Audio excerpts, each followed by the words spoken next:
I think the number one entrepreneurial quality is a willingness to embrace struggle. How do you know if your paycheck is reflective of how good you are? Did I break his preoccupation with what he was doing from when I walked in? Did I pique his curiosity by the time I left? If in 5 minutes I haven't provided you any value, you won't even have to tell me to leave. I'll walk out before you can even say it. Would you ever just walk up to someone and say, will you do a favor for me? You wouldn't. Well, that's what you do when you do a cold call. Can you go into a cold call with a different mindset where you're actually a resource to them before they're a resource to you? I don't want to take a lot of your time. What my company does is we print bills. But I'm really not that excited to talk to you about printing bills. Is there anything that I could help you with, improve on, a problem I could solve for you, anything? And I go right to the problem solving. Hey, one other question I wanted to ask you. Do you mind, can you give me some feedback on our interaction and whether I made you feel comfortable? You've elevated your prospect and gatekeeper up here. You've made them an expert. They feel really good about being able to talk to you about what you need to do better. You ask for feedback about how they feel, okay? That's caring about a human being and caring about an interaction and relationship. Customers want to see confidence. They want to see that you're an expert and they know what you do. They just don't want you to jam it down their throat. It's not broken, don't fix it. It's overwhelming to change. That whole bucket and umbrella full of objections. Your response should be, when is the last time you have evaluated an alternative?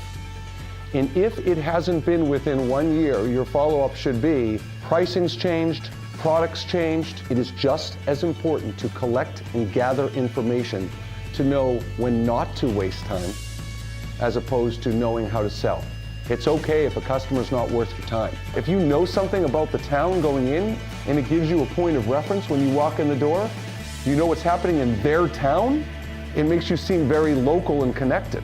Be curious on why you've had 3 rejections in a row on cold calling.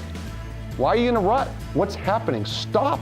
So maybe if I look at some different selling strategies, still call on the same amount of prospects, or maybe look at different closing techniques, I can work the same amount and sell 10 more deals over the course of the year. That's all you have to do. It's not about working harder, it's about working smarter. You say, if I was to look and see the pile on your desk in your office, would this be at the top of the pile, the middle of the pile, or the bottom of the pile? Reframe it, make them think about it differently. Change the size of the deal. Use fear of failure as fuel to be better. Do you ever go out of a sales call and say to yourself, man, I never tried saying that sentence before. That really worked well. I gotta make sure I do that moving forward. Open and honest communication, in my mind, is the key to any personal, professional relationship being successful. To have the awareness that you're not in the right frame of reference to be selling to a customer. That is a goal. Everybody has an initial motivator. But once you achieve your goal that motivator took you to, what's the next motivator? What's the next carrot dangling? What's your why? You got your boat. Now what? You want a plane? You want a house in Aspen, Colorado? What do you want? Risk awkward conversations and speak candidly. Risk ignorance and challenge assumptions. And risk rejections and defy conformity. That's all about courage and embracing challenge.